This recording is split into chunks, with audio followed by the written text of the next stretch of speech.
માળિયાહાટીનામાં petrol ડીઝલની અછતની અફવા ફેલાતા પેટ્રોલ પંપ સંચાલકોએ પ્રજાને આવી અફવાથી દૂર રહેવા અપીલ કરી છે। હાલ ઈરાક, અમેરિકા સહિત અનેક દેશોમાં યુદ્ધના એંધાણ હોય પેટ્રોલ ડીઝલની ઘટની અફવા ફેલાતા લોકો સ્ટોક કરવા માટે પેટ્રોલ પંપ પર ઉમટી પડ્યા હતા। આથી પેટ્રોલ પંપના સંચાલકોએ અપીલ કરવી પડી હતી। નમસ્કાર, હું મિલન સુબા, શ્રીજી કૃપા પેટ્રોલિયમ, માળિયાહાટીના, ગડોદર રોડ, માળિયા।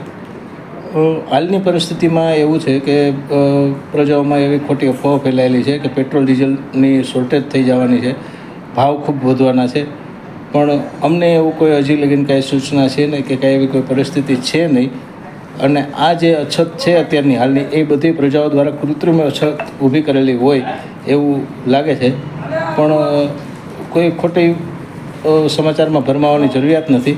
કાંઈ ભાવની વધઘટ થઈ શકે એવું છે નહીં કે કાંઈ શોર્ટેજ પડે એવું છે નહીં, તો કૃપા કરી કોઈએ ખોટી અફવાઓમાં ધ્યાન ન આપવું। ધન્યવાદ। દેવદાનભાઈ કાબાભાઈ, ઈરાક ને અમેરિકાના યુદ્ધને હિસાબે પેટ્રોલ ડીઝલની અછત છે, પણ કેન્દ્ર સરકાર અને રાજ્ય સરકાર પેટ્રોલ ડીઝલનો પુરવઠો પૂરતો રાખશે। કોઈ પણ પેટ્રોલ પંપે ઉતાવળ ન કરતા બધેને પેટ્રોલ ડીઝલ મળી જાય। પેટ્રોલિયમ કંપની અને પેટ્રોલ પંપો પાસે અપેક્ષિત જથ્થો હોય લોકોને અફવામાં ન જોડાવા અપીલ કરી છે। નમસ્કાર મિત્રો, હું રુદ્રસર પેટ્રોલિયમમાંથી કુલદીપસિંહ સિસોદિયા। આજ સવારથી આપણે જેમ જાણીએ છીએ તેમ ઈરાન અને અમેરિકા વચ્ચે યુદ્ધ ચાલતું હોય અને ત્યારે તેલનો સ્ટોક ખોરવાઈ જશે અથવા સ્ટોકમાં વાંધો આવશે, કાલથી ડીઝલ પેટ્રોલ મળશે નહીં એવી અફવાઓનો દોર અત્યારે ચાલુ થયેલો છે। પરંતુ તમને જાણ કરવાની થાય કે આપણી સરકાર પાસે હજી પૂરતો સ્ટોક છે, આપણી રિફાઇનરીઓ પાસે પૂરતો સ્ટોક છે, એટલે સ્ટોકમાં હાલ કોઈ ખામી સર્જાય અથવા સપ્લાય ચેનમાં કોઈ ખામી સર્જાય એવી કોઈ શક્યતાઓ દેખાતી નથી।